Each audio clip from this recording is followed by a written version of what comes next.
Women over the age of 50 are one of the fastest growing groups in our workforce. On the one hand, they are typically highly skilled and at the peak of their careers. At the same time, many of them feel forced to leave work due to menopausal symptoms. Case in point, 67% of nearly 2,000 women surveyed said that they had experienced psychological challenges, including anxiety, depression, and panic attack, and that their menopausal symptoms had had a negative effect on them in the workplace. How do we make the business case for investment clearer when it comes to supporting employees with their mental health and the menopause? Supporting your people that are experiencing menopause is actually a cost saving. It's not necessarily a significant change. It's just being able to say, bear with me, I'm having a day. Normal service will be resumed very, very shortly, and not feel embarrassed about it. Maybe ask two very powerful questions of your employees. What's getting in the way of you being at your best at work, and what can we do to help? To answer these questions, I'm joined by Deborah Garlick, who is an author, founder, and CEO of Henpicked, who are the leaders in all things menopause in the workplace. Deborah, thanks for joining me. How are you? I'm very well, thank you. Matt, how are you? Yeah, so far so good. Great company, great view, and hopefully a great conversation about mental health and the menopause and what employers should be doing. Thank you, and thanks for talking about this today. I'd be interested firstly, before we kind of do a deep dive into the official subject matter, as to actually just understand a bit more about yourself in terms of, I guess, your personal stories, in terms of your experience kind of prior to starting Henpicked, and kind of what shaped your passion for the subject. Oh, that's quite a history. Henpicked was launched in 2013, but that didn't really start my passion. When I was around about 45, I was working for a large corporate in a job I absolutely loved. But I started to experience menopause symptoms, and I had no idea that I was experiencing symptoms. But I did feel like I lost my mojo, and I did lose the love for the job, and that was just not me. Sure. But I had absolutely no idea why that was happening, so I actually left. I decided I was going to be a consultant, communication and engagement consultant, and went off to work for myself for some time. But I set up Henpicked in 2013 as a concept. My belief was there's lots of things for mums, Sure. Mumsnet, mums, lots of things for teenagers, but for women in midlife, it was really nada. Right. So I wanted to set up a community, but it was actually that community that inspired me to focus on the menopause, because it was happiness, health and wealth. That's still what Henpicked stands for. Mm-hmm. But whenever we talked about menopause, we'd see lots of questions coming in and some really awful comments around how much people were struggling with it and they didn't know where to get help from. So once it got to a point of my first waking thought and my last thought at night of why is this going on, I brought lots of our authors together and said, so what is going on? What's your hopes, fears and questions about menopause? And to cut a long story short, it was quite remarkable, and it was in a hotel and ended up in the bar, and I didn't think we were going to get everybody to leave that night because there was so much conversation about it, and that resulted in the longest Q&A, or the longest Q document. Got ya. Because it was what's going on, what's the thoughts about this, and then my job, not a job, but I said I'll take the responsibility of going and tracking down the answers to all of this. And that's where the book came from, Menopause, The Change for the Better. The original version came out in 2015, and then it was republished in 2018. Just out of interest, with the questions that you mentioned, so you said that was like a really big kind of Q document that was produced based on, you know, getting everybody together. What were some of the kind of burning questions at the time, based on, I guess, what we're talking about back in 2013? Let's say there was, you know, a gap in the market, a lack of support in the workplace available for menopausal people. What were some of the questions based on that kind of shared lived experience? I'm a bit of an explorer, so for me, the opportunity to go and track down all of the answers was quite an opportunity. Sure. And some of the questions, it was very basic. Right. Where we are today, I'd look back on those questions and think, why didn't we know that? What age is it? I didn't know the word perimenopause. It was only in the voyage of discovery that I found that. And then that was when I got to a point of, so when I was 45 and falling out of love with the job I loved, that was probably my menopausal symptoms that were causing me challenges in Sure. that. I felt like I was gripping on by my fingertips at times. Painful. And very painful. The symptoms, what are the symptoms? Today we recognise the variety of symptoms is far different to the hot flushes, the stereotype symptoms. Sure. So the more you dig, the more you learn about it. And looking back 10 years, 15 years ago, actually it was just the basics. When you think, if you'd have said to me at 45, do you think it could be the menopause? I'd have been horrified.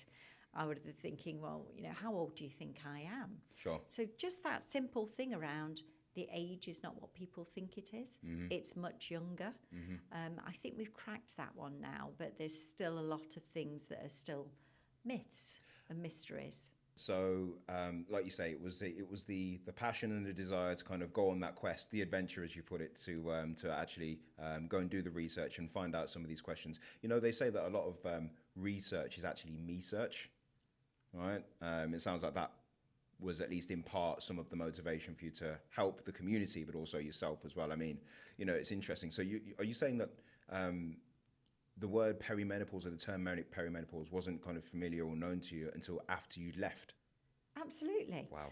I never heard the word, and so many people say when they come to the training sessions and they perhaps come to them thinking this is probably on the horizon for me. It's only when they see the symptoms go up that they'll go, well, I've got that and I've got that. I'm getting treated for that. Sure. I had no idea this could be as a result of the hormonal changes through the transition. So perimenopause, I don't know, was it in the Oxford English Dictionary 15 years ago? I'm sure it is now. But back then, menopause was just something that perhaps affected little old ladies rather than women in their prime and at the heights of their careers. So how has that kind of transitioned, sort of 10, 15 years down the line in terms of the questions that people are asking today?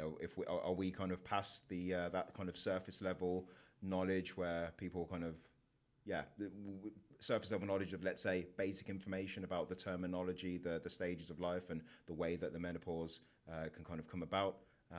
How would you say those questions have kind of moved forward to today? We are making progress. We've made progress. Mm-hmm. We're not there yet. We're not done yet. So I know I ran a session last night in the evening. It was a late one. And I still got some of the same questions. Right. And what I find really interesting is, you see a lot of people talking about this now. It's becoming less of a taboo, less of a stigma. But there's still so many places where it's not started, the journey's not started. I was in Scotland very recently and I asked the room, as I do, because I took a variety of slides. I thought, well, I like to go where people's energy is, Sure. where they need to be by the end of the session. And I said, how many of you in this room have got a menopause policy? Not one of them. Wow. Not one of them. In 2025? And You've got to be kidding. And how many people in the room, roughly? There was around about 50. And each one represented a separate employer? Yes. Wow. So to me, that was like, how on earth? I looked at the sector. A few people stayed behind afterwards and they were saying, well, we're talking to our senior managers about this, but we're not really getting anywhere. So they needed a little bit of extra tuition on the compelling reasons why this is important, why this is something every organisation should be doing now. Yes. But it's obviously not started there. So you're seeing the likes of, the first organisations that published their policies back in 2017. Right. Actually were the first ones that we were involved in and that we found, and that was E.ON, the University of Leicester, Severn Trent. Mm-hmm. They were streets ahead. So to say that here we are, how many years is that? 8 years later, and some organisations still haven't started. So it actually makes me want to track back to a film that we were speaking about previously, the M factor. Some of the notes that I took from it, just based on what we were saying there, is that in the USA, I don't know how it looks for the UK, maybe you'll know something about this, but in the USA, it's 2 million people, 2 million women experience the menopause in the US every single year, okay? And in terms of the impact on the workplace, women lose $1.8 billion in work productivity due to menopausal symptoms. And again, just to the comment about, the 50 or so employers that you're in the room with in Scotland, in the US as of 2023, 4% of companies, only 4% of companies offer menopause benefits, menopause-specific benefits. And so, to our viewers who haven't watched the film, essentially it's the message is that menopause interventions and support need to be studied with an intersectional lens with lived experience at the centre of the policy. But the thing that kind of really stood out to me was the idea that the disadvantage that women are left with as a result of the menopause transition is cultural, not medical. And I'm mentioning this now because you mentioned about the stigma, that it's only for little old ladies or so only people of a certain age or whoever it is can go through the menopause, and it the stigma and the things that are embedded in our kind of cultural mindset that kind of stop people from having the conversations and actually accessing the help that they need. The one quote that really stood out to me to kind of put this in perspective was from, and this is in the film, by the way, as you'll be aware, was the one from Everything You've Always Wanted to Know About Sex But Were Afraid to Ask. And this was a book by Dr. David Rubin in 1969. And again, I'll quote, it said that once ovaries stop working, the very essence of being a woman stops. A postmenopausal woman comes as close as she can to being a man, not really a man, but no longer a functioning woman. Which is... Wow. Yeah, wow. I actually, my head kind of went back from the screen when I saw that. And what's even more interesting is that book, I mean, look, yes, it was 1969, so we're talking over 50 years ago now, not 15, not 10 or 15, thankfully. But that book spent, damn near a year on the New York Times bestseller list. So I guess my question to follow up after all of that is, what are your thoughts on, I guess, the M factor in general, that initial statement, and then I guess in terms of what needs to change in terms of, culture, not being a barrier to people accessing the support that they need. Well, unpacking that one a little bit and looking at the culture first. Sure. And I don't want to come across as when I'm saying we're not done yet. I am really pushing that we do get to a point where menopause is just a normal conversation, and if somebody's experiencing it, the support's there. But to do that, you need to have the knowledge to say, actually, I think this could be the menopause, these could be the symptoms, and know where to get the support. So a lot's got to change. Yes. And yes, probably 2000 and when we set off on that journey, and the book was published in 2015, it really was a stigma. And I know one of the things that I covered in the book was that in a society that reveres youth and beauty, with menopause being associated with so much older than it really is, who wants to put the hand up and go, oh, that's me, I'm old and past it, I'm no longer a woman, thank you very much for that quote in the book. And similarly, when you look in other medical books, they talk about menopause and decrepitation. Sure. And, these are horrible words. There is stereotypes. And that's very different to reality. We have to adjust our lens on this one and say, you're 45, you're thriving, you're midlife. But it takes time to break down that cultural barrier. And you do it with awareness, education is absolutely key. And I know I said earlier that we aren't there yet. Yes. But I don't want to take away from the progress that we've actually made. Okay. Because, across society now, you see menopause on the TV, celebrities talking about it, it's in Parliament. Yes. We're making good progress in the UK. But actually, to your point about generations, if I said to you, the oldest millennials are now coming into perimenopause if they're not already in it, That's a new generation of people. Yes. So I like to think that all we're doing now helps people today and for generations to come. By the time my daughter, who's in her 30s, comes to menopause, I like to think we've got this cracked and there's nothing to worry about, know exactly what support she needs, and it's much more proactive. But that's us in the UK. The M Factor was from the US. Exactly. And if I look at their culture, as you know, Matt, we work in the US, we work in Australia, we do training in 33 languages. So we have the opportunity to explore different cultures and different landscapes, Sure. shall we say. You know, every part of the world has got different employment law, different routes to support, different mindsets. Yeah. Around the menopause. And what we're seeing in the US, they're starting on the journey, and I found the M Factor quite shocking. It's really edited for impact, but these are real stories. And they're not the first time we've heard these stories, and we get to see the feedback from the training we do. And on one particular time, we were getting training from face-to-face training we were doing in Shanghai, and it was almost identical to the training in Bolton, the feedback, the questions people were asking. So, you know, we're all human. We all have the same sort of experience. We'll all have unique experience, but we're all going through the transition. And so there is a similarity in the sorts of things that people want to know, and it is the ages, stages, symptoms. What can you do? And, you know, so it's a global thing that we're looking at here. So no matter what kind of stage people are at, what kind of generation are coming from, the benefit is the kind of same benefits can be had by all, is what we're saying. The same benefits can be had by all. And, you know, this isn't a once and done thing. You said it earlier, we're talking about significant cultural change, and there's been stigma around it. And you've got to break down those barriers. It doesn't happen overnight. With World Menopause Day, what have been some of the more kind of memorable themes for you in recent times, and why? And also, where would you like to see the focus moving forward based on the training, all the information that you're getting back from the feedback from the training that you're doing, and the themes that we've had? Yeah, where would you like to see the focus of World Menopause Day and the impact that that has going forward? Last year was a bold theme with HRT. Sure.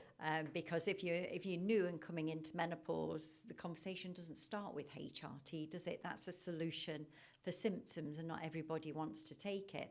But I think probably the one that made me go, that's interesting, was 2022, which was cognition and mood. Right. And the reason I say that is because hot flushes are the stereotypical symptoms. Yeah. And if I think back to some of the early research in 2018, I think 2019 was when we did some research with the TUC. And the interesting Trade thing... Union Congress. Trade Union Congress, yes. So the research with the Trade Union Congress in the UK. Okay. And the thing that was interesting about that, and this was a first... Everybody recognises hot flushes, but when you ask a woman, or when they did, and I think there was around about 4,000 all but 2 people that filled in that survey, it was large. But when the question was asked, what symptoms affect you most, hot flushes did not come top. Right. And this was something that we said, now this is interesting. It was difficulty sleeping, it was fatigue, it was difficulty concentrating, anxiety and worry. Hot flushes were in there. But the reason that that was absolutely fascinating is because it was the psychological symptoms that women were saying affecting them most. We get people saying things like, or some of the verbatim saying, yeah, I get hot flushes, but I know how to handle them.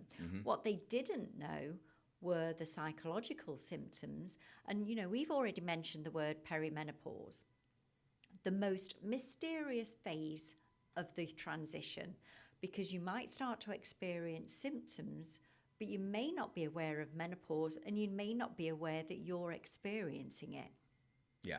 But you've got symptoms. Sure. So they're kind of insidious if they're the psychological symptoms, and you're thinking I said I lost my mojo for work, but some of that was I was worried about being forgetful. I might forget things that I did. I didn't want to let myself down. I'd be worrying about things, whereas I probably wouldn't have worried them before and had no idea that they could be menopausal symptoms.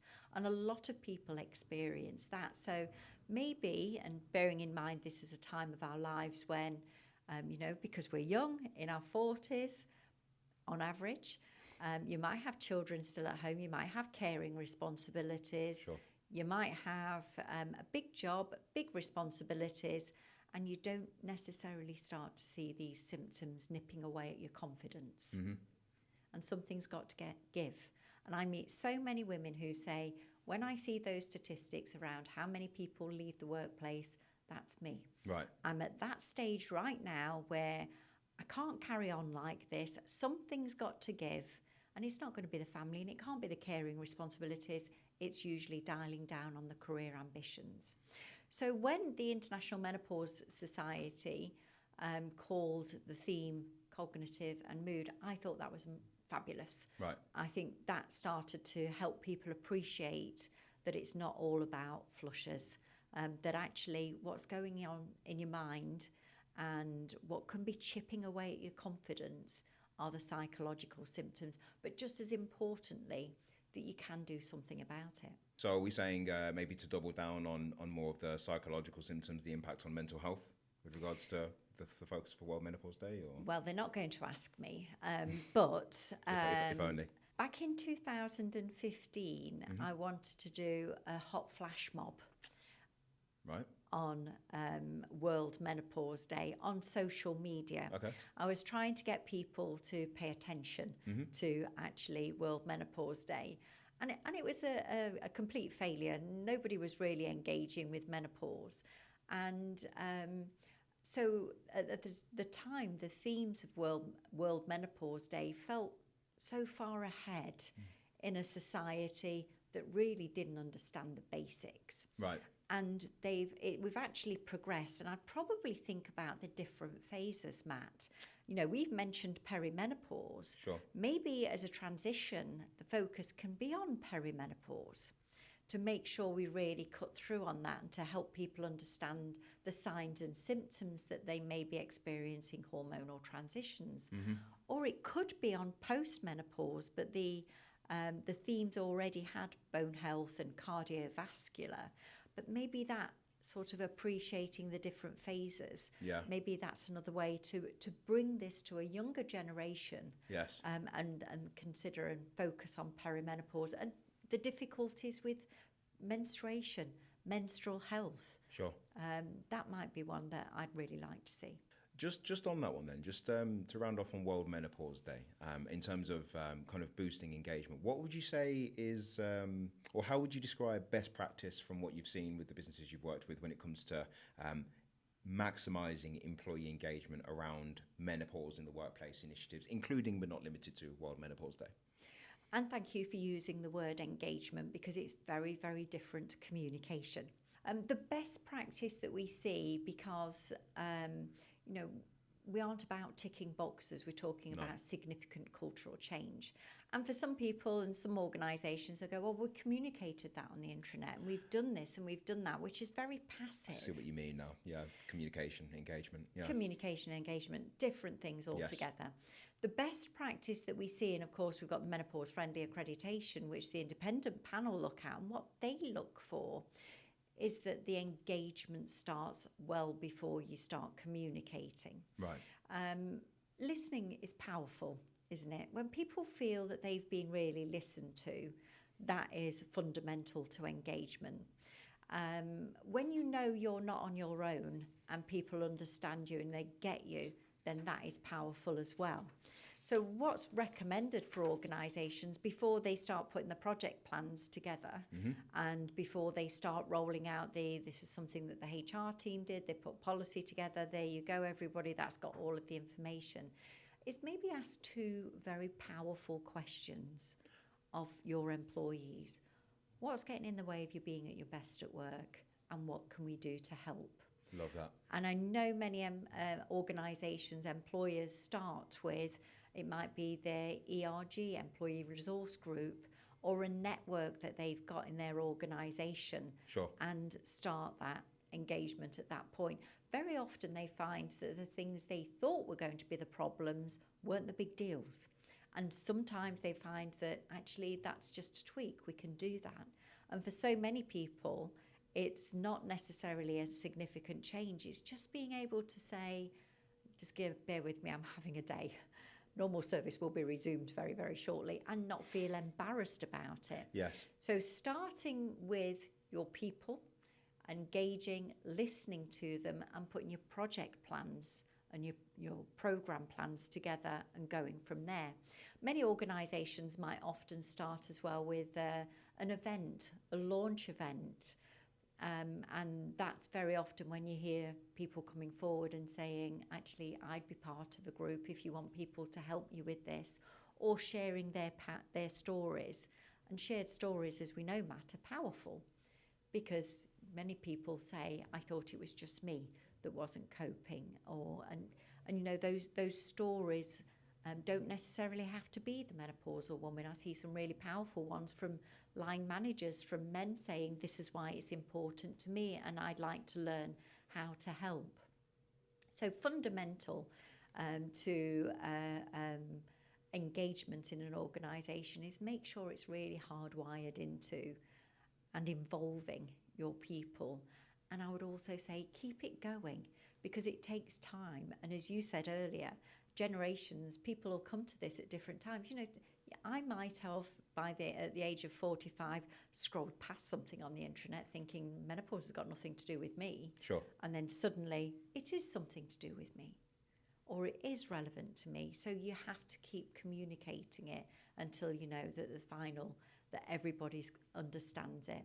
So, you know, maybe a little bit of a check-in there every so often to say, you said you wanted this, this is what we've done, how are we doing, what do we do next? Yes. And involving your people in that. Yeah, no, I love that.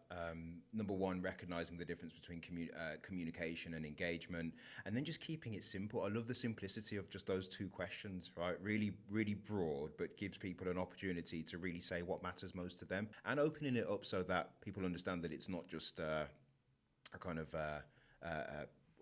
one type of person that can get involved. Like you say, there were some really good shared stories of where men have kind of shared that maybe their experience of supporting somebody with their menopause and saying that actually they would like to bring some of that to work, which I think is really, really powerful.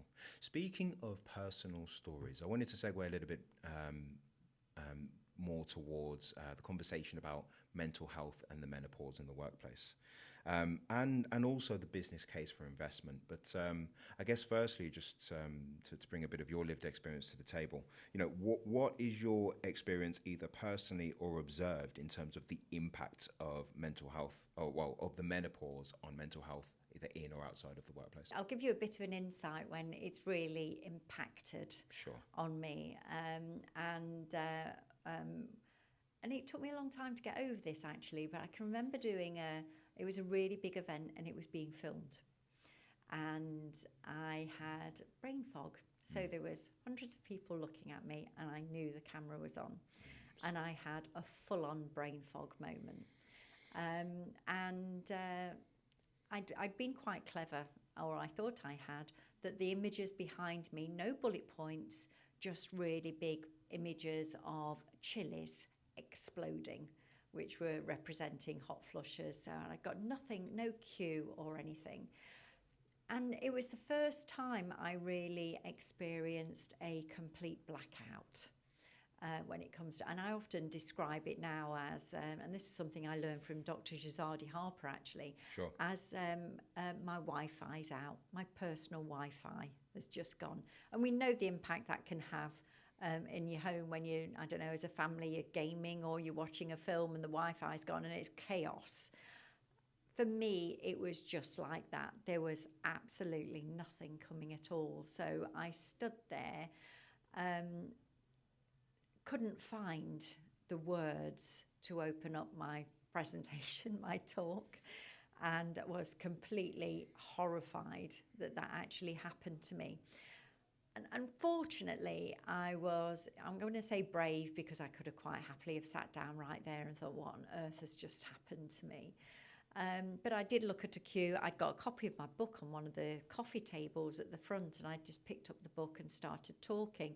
And then, boom, Wi-Fi back on. Excellent. And I was absolutely fine. Hard reset.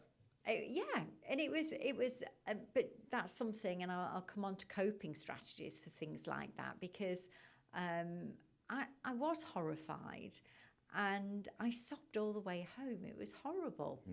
And this woman, afterwards, she came up and she said, I just want to say thank you for enacting what brain fog's really like. I get it all the time, and it's really, really horrible. And for me, I was kind of, oh, no Oscars there. That was real. That was absolutely real. Yeah. But the knock-on effect is, you know, aside from the sobbing on the way home, I said, I will never speak in public again. It's going well for me. Obviously, this was a few years ago. And you've got choices to make when something like that happens. And as I say, you know, I was very much, I will never put myself in that situation where I'll be talking in public again. But actually, this again comes down to knowledge. And you know that this is my mission in life. So, you know, that's what gets me vertical every single day. And, you know, probably the commitment overtook the fear at some point. So I kind of had to work out what had gone on and what were my coping strategies. My books, you'll never see me without a book or without notes in my pocket. I know the situations that might trigger my brain fog because I've been paying attention to when is it bad? When do I get it? And I know it's when I've not had enough sleep, and I know when it's when a stressful situation. For that one, it was my dad had been taken into hospital, and you know I knew about it. It was on my mind. So there was some other stress in the background. Yeah. So I kind of acknowledge it that can happen. I've got coping strategies, and I'm not going to let it stop me. But at that time, the impact on my confidence, it still lives with me today. Yes. So you know, sometimes I'll say to Sally, "Did I do all right there when I did that talk?" Because I can't remember a thing of what I said, and she'll go, "Yeah, you're fine. You're okay."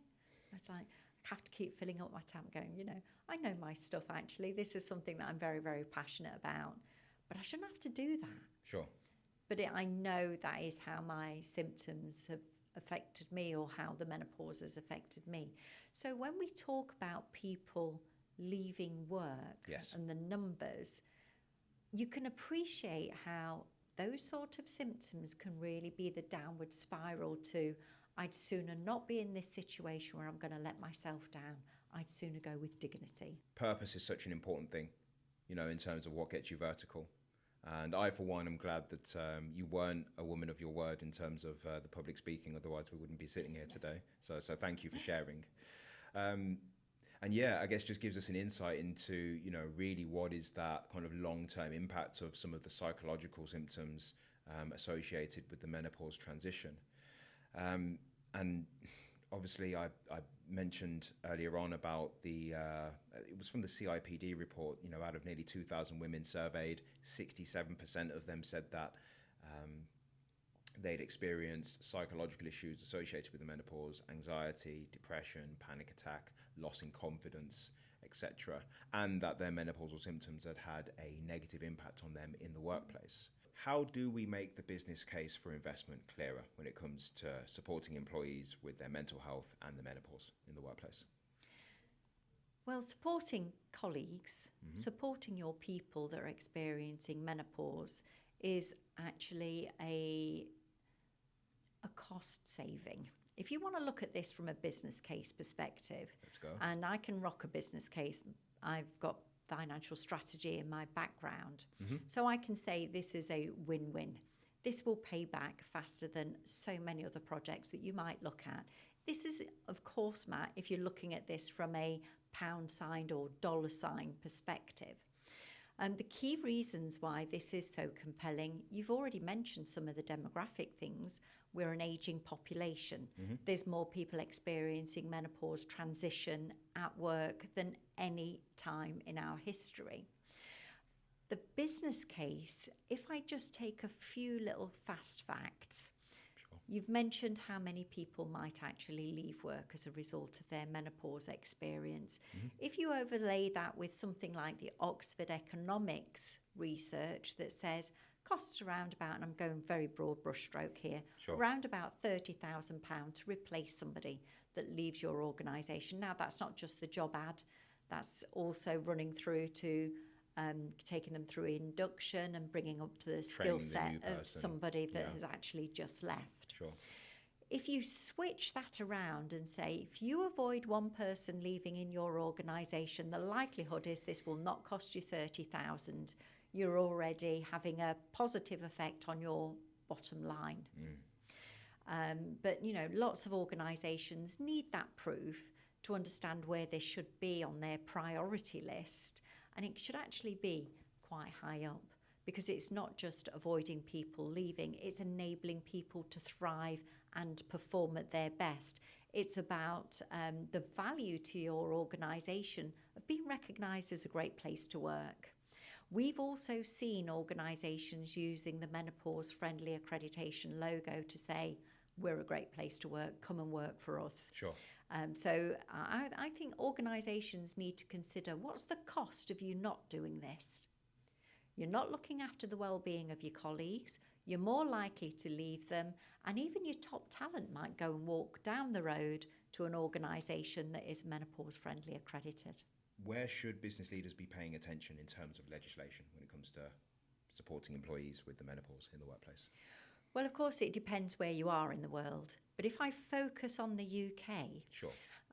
menopause has always been, or has been protected under the Equality Act since 2010. Okay. So menopause is protected under age, sex, and even disability discrimination. Now, to be clear, menopause is not a disability, No. but symptoms can be so severe that... Symptoms can be disabling. Disabling, absolutely. So that's since 2010. Now, we didn't start to see employment tribunals for discrimination until the first one that happened in 2012.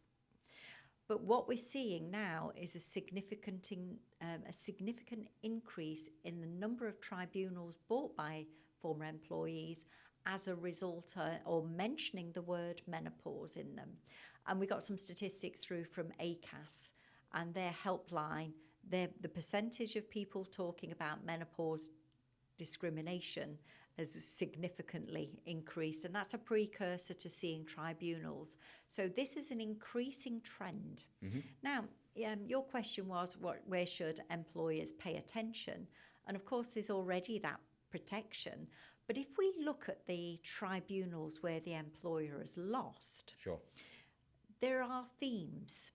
And by and large, it is because the individuals, particularly managers, haven't appreciated menopause, haven't provided the right reasonable adjustments, and a lot of them are settled on the steps as well.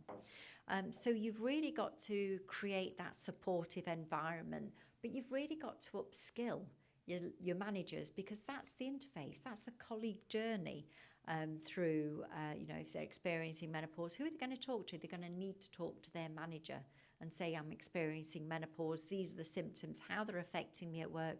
While I get my symptoms under control, it'd be really helpful if I could ... whatever that reasonable adjustment might be. But then you hope your manager has a supportive conversation and they know what they can do to provide reasonable adjustments, and that is a really good conversation. Sure. So often it's not.